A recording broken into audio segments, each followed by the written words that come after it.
오늘 아침 우리에게 주시는 하나님 말씀은 신명기 24장 10절로 22절까지의 말씀입니다. 신명기 24장 10절로 22절까지의 말씀을 봉독하겠습니다. 내 이웃에게 무엇을 구워줄 때에 너는 그의 집에 들어가서 전당물을 취하지 말고 너는 밖에 서 있고 내게 꾸는 자가 전당물을 밖으로 가지고 나와서 내게 줄 것이며 그가 가난한 자이면 너는 그의 전당물을 가지고 자지 말고 해질 때에 그 전당물을 반드시 그에게 돌려줄 것이라. 그리하면 그가 그 옷을 입고 자며 너를 위하여 축복하리니 그 일이 내 하나님 여호와 앞에서 내 공의로움이 되리라. 곤궁하고 비난한 품꾼은 너의 형제든지 내 땅 성문 안에 우거하는 객이든지 그를 학대하지 말며 그 품삯을 당일에 주고 해진 후까지 미루지 말라. 이는 그가 가난함으로 그 품삯을 간절히 바람이라. 그가 너를 여호와께 호소하지 않게 하라. 그렇지 않으면 그것이 내게 죄가 될 것임이라. 아버지는 그 자식들로 말미암아 죽임을 당하지 않을 것이요 자식들은 그 아버지로 말미암아 죽임을 당하지 않을 것이니 각 사람은 자기 죄로 말미암아 죽임을 당할 것이니라. 너는 객이나 고아의 송사를 억울하게 하지 말며 과부의 옷을 전당 잡지 말라. 너는 애굽에서 종되었던 일과 내 하나님 여호와께서 너를 거기서 속량하신 것을 기억하라.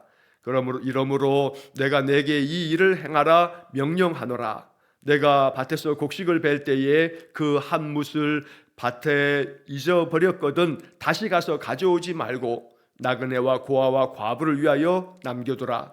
그리하면 내 하나님 여호와께서 내 손으로 하는 모든 일에 복을 내리시리라. 내가 내 감람나무를 떤 후에 그 가지를 다시 살피지 말고 그 남은 것은 객과 고아와 과부를 위하여 남겨두며 내가 내 포도원의 포도를 딴 후에 그 남은 것을 다시 따지 말고 객과 고아와 과부를 위하여 남겨두라. 너는 애굽 땅에서 종되었던 것을 기억하라. 이러므로 내가 내게 이 일을 명하라 행하라 명령하노라. 아멘. 자, 오늘도 우리에게 주신 신명기 24장의 말씀이 우리의 마음 가운데 깊은 영적 교훈이 되기를 간절히 원합니다. 자, 신명기의 말씀에서 모세는 출애굽 2세대에게 가나안 땅에 들어갔을 때 너희들이 이렇게 살아야 한다 하는 삶의 지침들을 명령하십니다. 이것은 율법입니다. 이스라엘 백성들이 반드시 지켜가야 할 하나님의 명령입니다. 자, 그래서 오늘 본문의 말씀에서도 맨 마지막 22절의 말씀에 보면 그 마지막 구절에서 이러므로 내가 내게 이 일을 행하라 명령하노라 라고 말씀합니다. 하나님의 명령입니다. 명령은 반드시 지켜야 할 하나님의 뜻이 담겨져 있는 하나님께서 직접 가르쳐 주시는 그 하나님의 마음이기도 합니다. 명령을 받으면 명령대로 준행해야 합니다. 명령을 어기는 이것이 불순종이요 거역함이요 죄가 되는 겁니다. 그러므로 이스라엘 사람들은 하나님의 이 율법의 말씀을 하나님의 명령으로 받들어서 그 명령대로 준행하는 삶을 가장 복된 삶이요 그것이 인생의 참 본분이라고 여겼던 겁니다. 자, 그래서 오늘 우리는 이 말씀을 읽으면서 3,400여 년 전에 주어진 말씀이지만 그러나 그 시대에 주어졌던 이 명령은 오늘 우리에게 어떤 의미가 있는지, 이 말씀이 오늘 우리의 삶 속에서는 어떻게 이루어져야 하는지, 그래서 말씀에 담겨져 있는 그 정신을 우리가 깊이 묵상하면서 이 말씀 앞에 순종해야겠습니다. 자, 율법의 모든 말씀들을 하나로 이야기하자면 그것은 다름 아닌 약자를 위한 하나님의 보호법입니다. 율법에 담겨져 있는 많은 내용들은 그 공통점을 우리가 생각해 본다면 연약한 사회적인 약자들을 보호해 줘라 라고 하는 것이 율법에 담겨져 있는 매우 귀한 정신입니다. 오늘 본문의 말씀을 읽다 보면 여러 가지 항목들이 나오는데 여기에도 담겨져 있는 가장 중요한 정신은 사회적인 약자들을 외면하지 말고 그들의 그 어려운 형편을 배려하고 돌보아주고 도와줘라. 이게 바로 율법의 정신입니다. 그러므로 오늘 본문의 말씀을 묵상하면서도 이러한 관점으로 이 말씀들을 보면 우리가 이 말씀 앞에 어떻게 이 명령 앞에 응답할 수 있는가라고 하는 문제를 생각할 수 있게 됩니다. 자, 10절부터 13절까지의 말씀은 전당물에 관한 규정을 말씀하고 있습니다. 먼저 10절에 보면 이웃에게 무엇을 구워줄 때에 너는 그 사람의 집에 들어가서 전당물을 취하지 말라 합니다. 전당물이라고 하는 것은 쉽게 말하면 담보 설정입니다. 은행에서 우리가 대출을 받으면서 돈을 꾼다 할지라도 그 돈을 꿀 때 아무런 담보도 제공하지 않고 돈을 꿀 수가 없습니다. 그러면 그 담보를 제공하고 돈을 우리가 빌리게 되는 겁니다. 자, 우리는 어제 23장의 말씀에서 23장 19절에 구워줄 때에는 이자를 받지 말라 하는 명령을 보았습니다. 이자를 받지 말라고는 했지만 오늘 본문에서는 전당물은 네가 가지고 있어도 된다 하는 것을 이야기하는 것입니다. 그런데 이렇게 전당물을 가지고 있을 때 이 사람에게 돈을 구워주면서 그 사람의 전당물을 네가 취할 때에는 그 집에 들어가서 네 마음대로 그래 내가 이 전당물을 내가 이걸 담보로 좀 가져야겠어 라고 네 마음대로 하지 말고 너는 밖에 서 있고 너에게 꾸는 사람, 돈을 빌려서 빌리는 그 사람이 그 자기 집에서 내가 이것을 담보로 당신에게 맡겨두겠소 라고 전당물을 밖으로 가지고 나와서 너에게 줘야 된다. 네가 함부로 들어가서 그 집에 들어가 네가 돈 좀 빌려준다고 네 마음대로 그렇게 전당물을 그 담보를 네가 확보해서는 안 된다. 그 사람에 대한 삶의 그의 생활을 존중히 여길 줄 알아야지 너는 그냥 밖에 서 있고 그 사람이 담보물을 가지고 나와서 이것을 맡기면 그것을 전당물로 가지고 있어야 한다라고 말씀하는 겁니다. 한편 그럼에도 불구하고 그 다음 이어지는 12절 13절의 말씀에 보면 이렇게 구워줄 때에 전당물을 네가 가지고 있다 할지라도 그 사람이 가난한 자이면 그 전당물을 밤새도록 가지고 있어서는 안 된다. 전당물을 가지고 자지 말고 라고 말씀합니다. 하루를 넘기지 말라는 겁니다. 왜냐하면 그 가난한 사람이 돈을 빌릴 때에는 없어서 빌리는 건데 그나마 없는 가운데서 빌려줄 때 전당물을 맡기는 거라면 그 사람의 삶에 아마도 가장 그 인생의 가장 기본적인 그러한 삶의 것들을 가지고 있을 텐데 그것마저도 담보물로 맡긴다면 그것은 그 사람의 삶의 가장 최소한의 것이니 이것을 하루를 넘겨서 네가 가지고 있어서는 안 된다는 겁니다.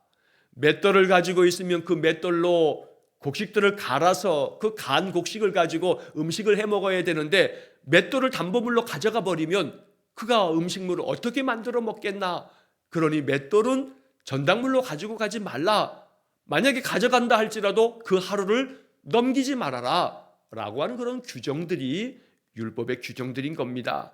그래서 13절의 말씀에서는 그 한 예로 옷에 대한 것을 전당물로 가지고 있을 때에는 그가 해질 때에 그 전당물을 반드시 그에게 돌려줄 것이라. 그리하면 그가 그 옷을 입고 자며 너를 위하여 축복하리니.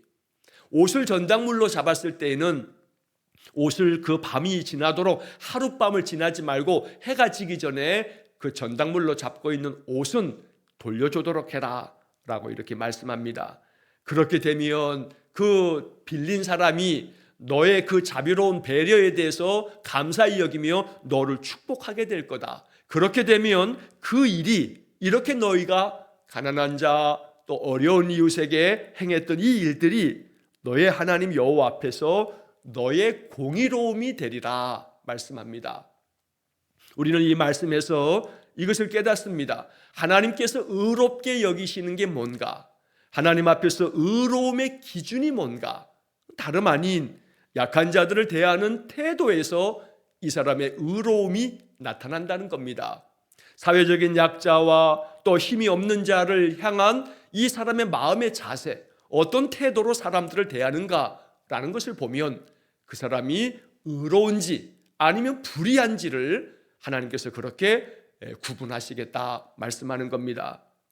그래서 힘이 없고 연약하고 가난하여 사람들에게 꾸어야만 그 생계를 간신히 이어가는 사람들에게는 전당물을 설사 잡는다 하여도 그것을 밤을 지새우지 말고 돌려줄 수 있는 그런 마음을 가지라고 명령하고 계시는 겁니다. 오늘 우리는 23절의 말씀에서 너의 의로움이 되리라 라고 하는 말씀 앞에서 언제나 하나님이 나의 삶의 여러 모습들을 바라보시면서 너의 그 마음 씀씀이가, 너의 그 말 한마디가, 너의 작은 그 행동 하나하나가 참으로 의롭다 이렇게 인정받는 귀한 믿음의 삶이 되어야겠습니다.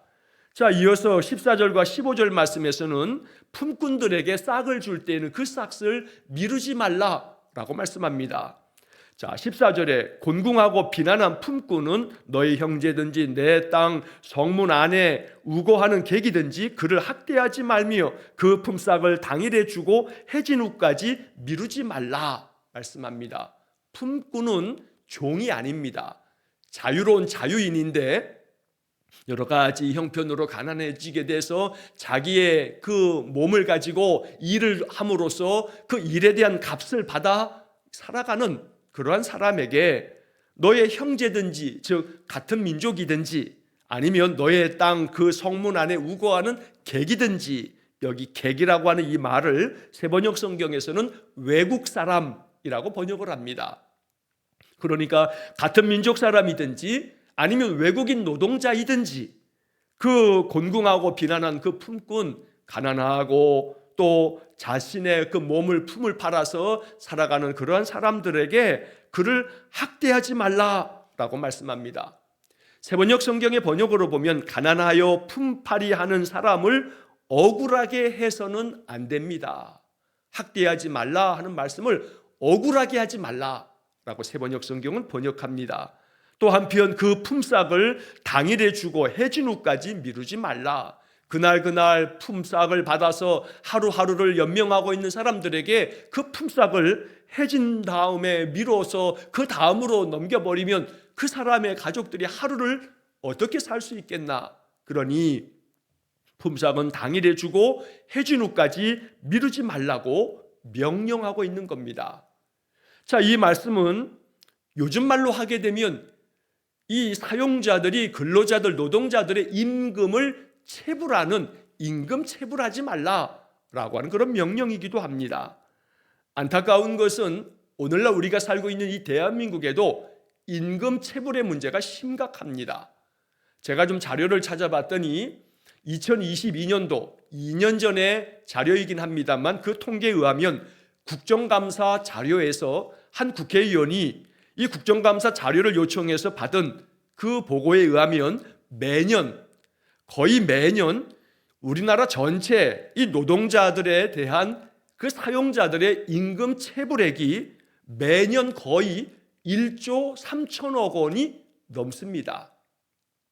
2022년에 2년 전에 국정감사 자료입니다만 그 앞에 한 5년치에 매년 그 자료를 보고한 건데 매년 변함이 없습니다. 어떤 때는 1조 7천억 원이 넘을 때도 있습니다. 평균적으로 1조 3천억 원 이상이 임금 체불의 문제로 노동자들이 많은 어려움을 겪고 있는 겁니다. 또 한편 그 가운데서 외국인 노동자들에 대한 임금 체불이 얼마나 되나라고 하는 보고도 있는데 외국인 노동자들에 대한 임금 체불이 매년 1,000억 원 이상이 됩니다.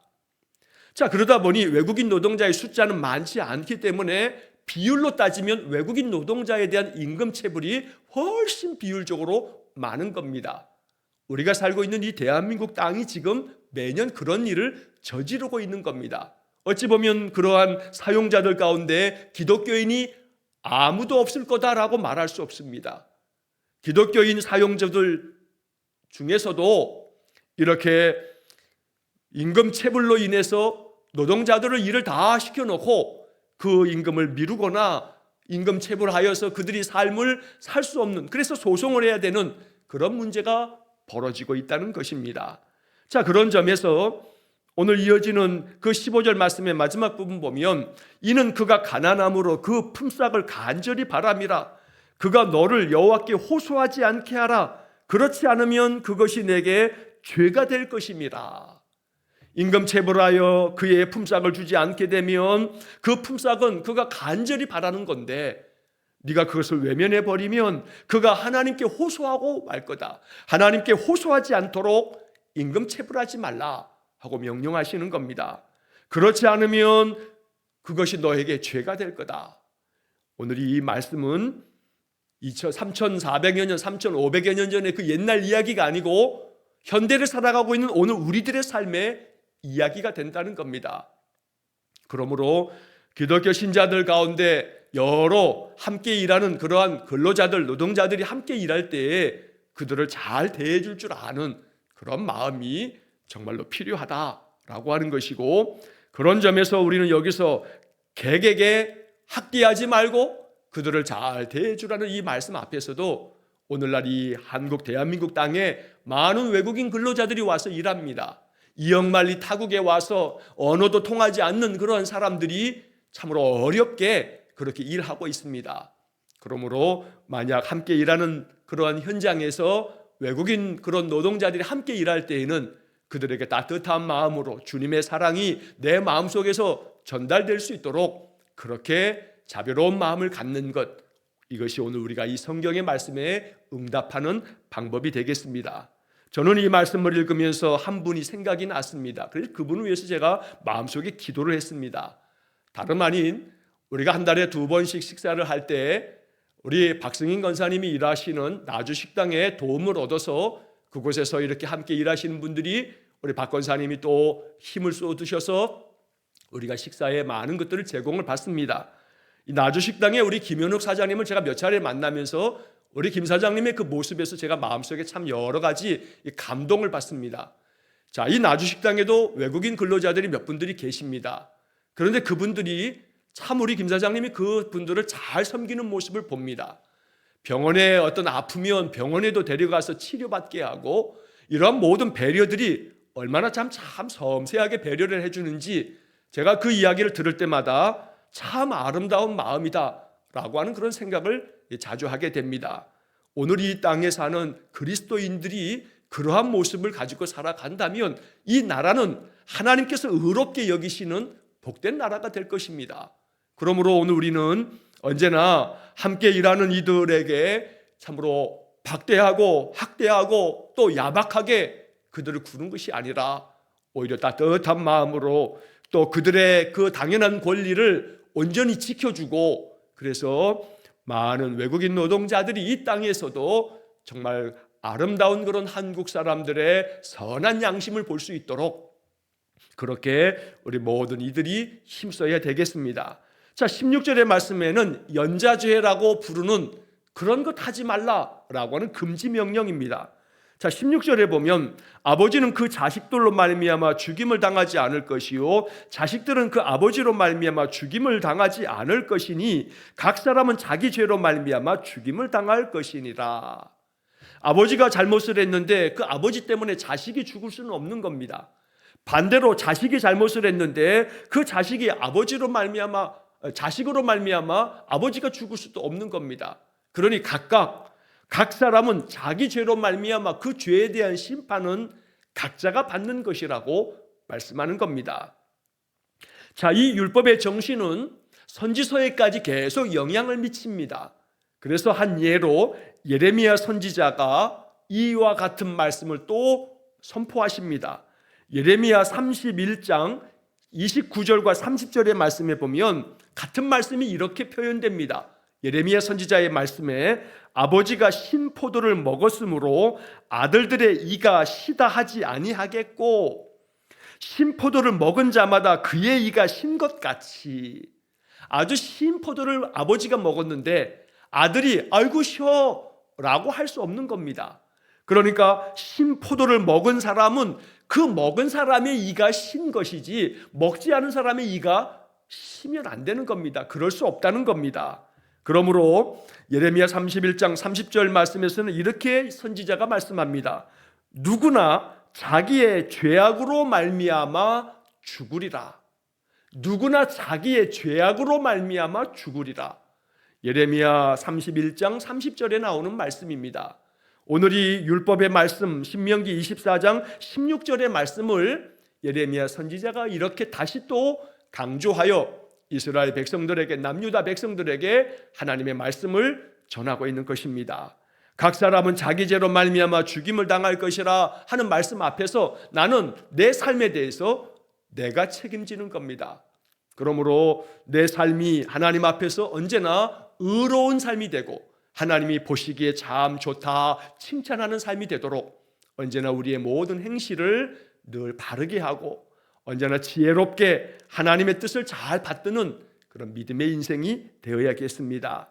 자, 이어서 17절 말씀서부터 이제 21절까지에 나오는 말씀들은 사회적인 약자들에 대한 배려의 마음을 이렇게 실천해야 된다 하고 하나님 명령하십니다. 자, 여기 17절의 말씀 보면 너는 객이나 고아의 송사를 억울하게 하지 말며 과부의 옷을 전당 잡지 말라.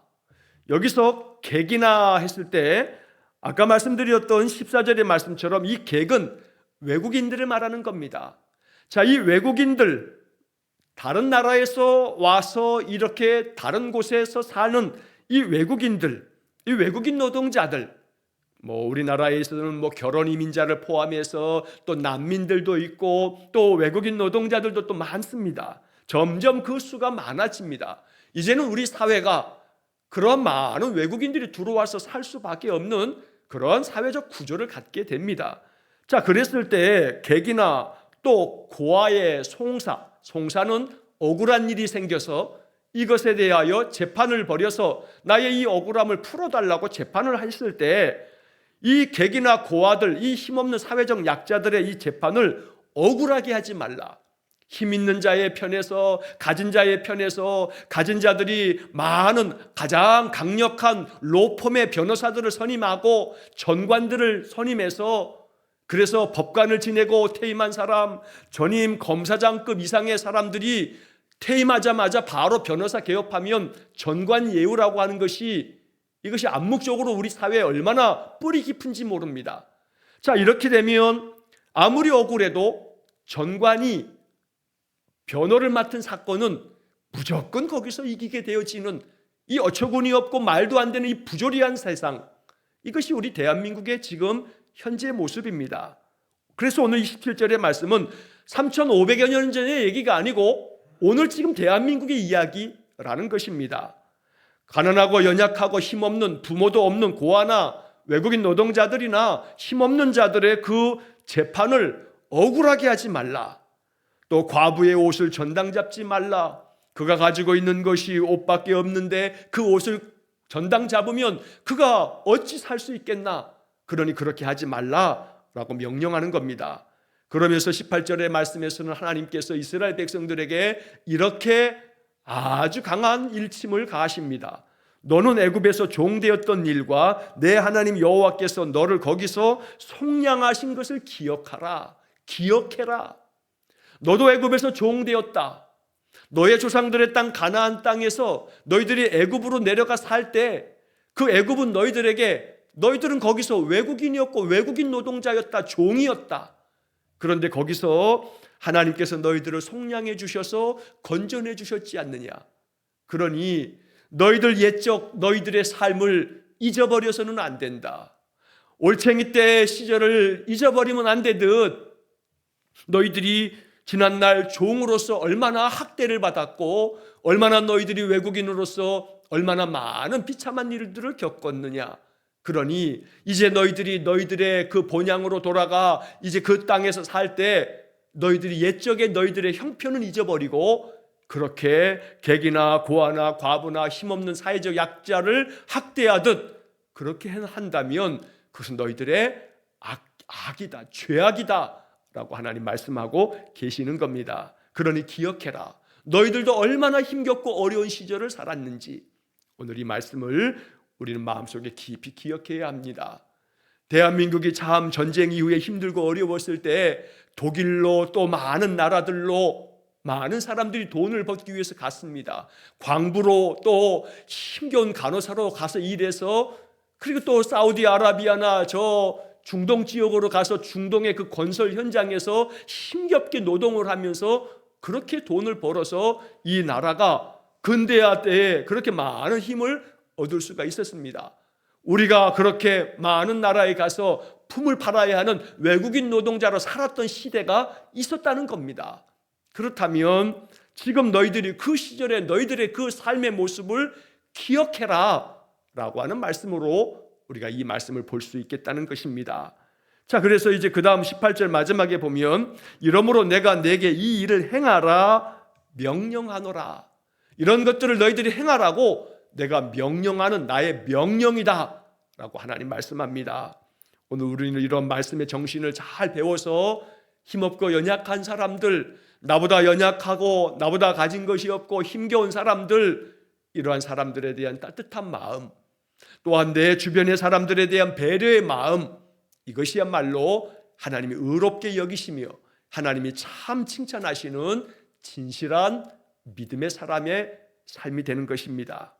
자, 이어지는 19절의 말씀에서는 이제 몇 가지 사례를, 같은 이야기를 이렇게 말씀하고 계신데, 밭에 가서 곡식을 벨 때에는 한 묶음의 그 소출들을 밭에서 잊어버리고 그냥 왔을 때 다시 가가지고 그 한 묶음의 추수한 곡식단을 가지고 오지 말아라. 네가 잊어버리고 왔다면 그냥 그거 내버려둬라. 그래서 그 추수한 그 한 묶음의 그 곡식단을 나그네와 고아와 과부를 위하여 남겨두라 라고 말씀합니다. 자, 이것은 그 곡식을 추수하고 난 다음에도 이삭을 남겨둠으로써 나그네와 고아와 과부들이 그 밭에 가서 이삭을 주어서 그것으로 생계를 그나마 유지할 수 있도록 만들어 주라는 말씀이 됩니다.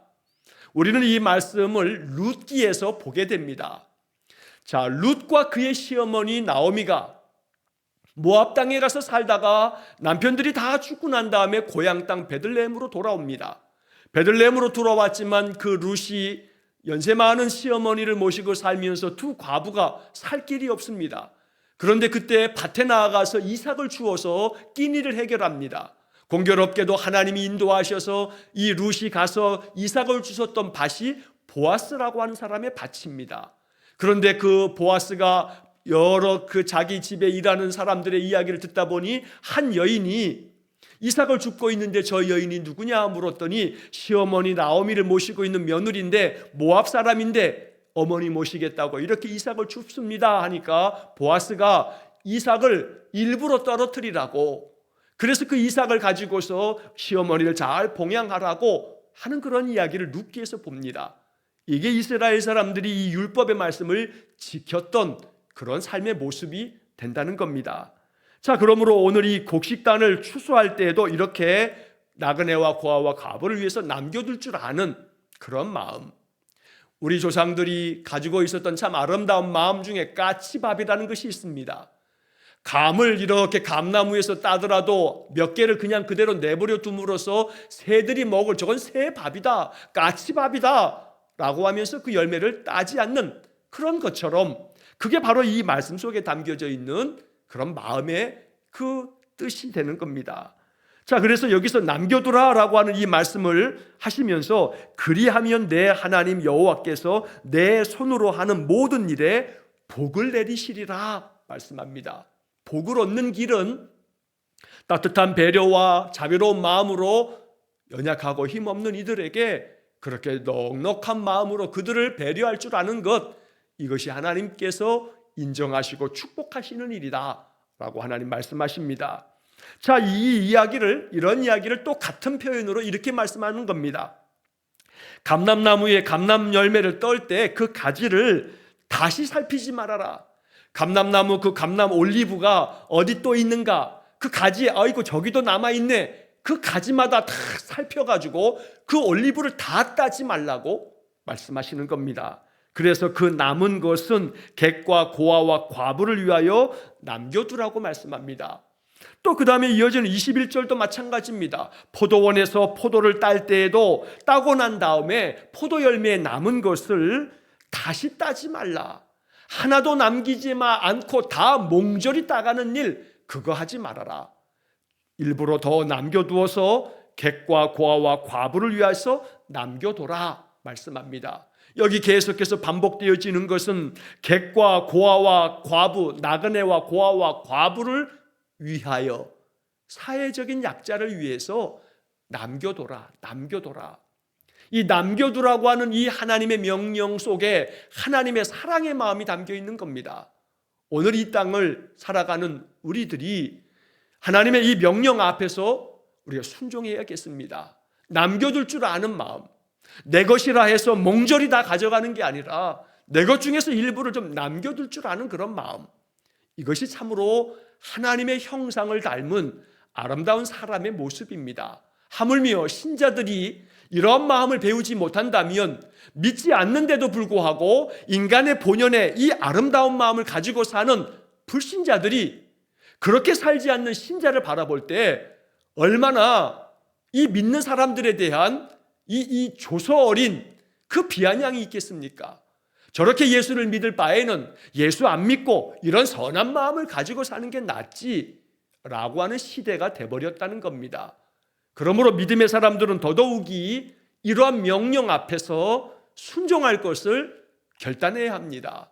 그래서 언제나 남겨두라 하는 이 명령 앞에서 이처럼 내 주변 사람들에게 내 마음에 그 사랑과 그 마음의 배려가 담겨져 있는 그런 아름다운 실천이야말로 하나님 섬기는 사람의 참 아름다운 모습이 되겠다는 겁니다.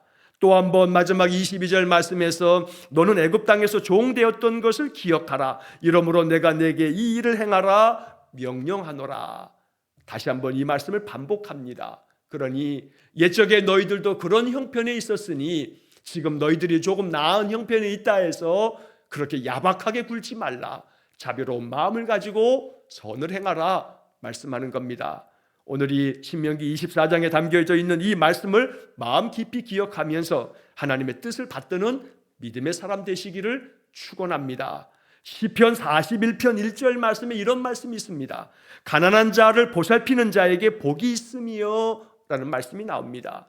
또 한편 잠언 14장 21절 말씀에 보면 이웃을 업신여기는 자는 죄를 범하는 자요 빈곤한 자를 불쌍히 여기는 자는 복이 있는 자니라. 이웃을 업신여기는 게 죄입니다. 또 어려운 자들을 불쌍히 여기고 도와주는 것이 복이 있는 사람이라고 잠언은 말씀합니다. 오늘 이 성경의 정신을 마음 깊이 새기면서 언제나 하나님 섬기는 믿음의 사람의 아름다운 모습이 우리의 삶이 되어지기를 간절히 축원합니다. 기도하겠습니다. 자비로우신 아버지 하나님, 율법을 주시면서 이 말씀과 명령에서 하나님의 뜻이 무엇인지를 가르쳐 주시니 이 말씀을 받아 우리의 마음에도 예수님의 따뜻한 마음, 우리의 마음 되어서 언제나 우리 주변 사람들에게 또 특별히 이 영말리 이 타국에 와서 일하는 외국인 노동자들과 또 주변의 여러 결혼 이민자들과 북한 이탈 주민들과 난민들과 내 주변에 그러한 사람들이 있거나 또 힘겹게 살아가는 이들에게 자비로운 마음을 가지고 그들을 존중히 여기며 대할 줄 아는 그런 마음을 우리에게 허락해 주옵소서. 그리하여 주님께 칭찬받는 진실한 신자가 되게 해 주옵소서. 오늘도 나의 모든 삶을 주님께 의탁하오며 예수님 이름으로 기도하옵나이다. 아멘. 우리 구주 예수 그리스도의 은혜와 하나님 아버지의 극진하신 사랑과 성령의 교통하심이 하나님의 명령 앞에서 늘 순종함을 통해 하나님의 사랑, 하나님의 선하심을 아름답게 드러내기를 소원하는 머리 숙인 귀한 성도들 위해와 저들 가정과 온 가족들 위해 영원토록 함께 하시길 축원하옵나이다. 아멘.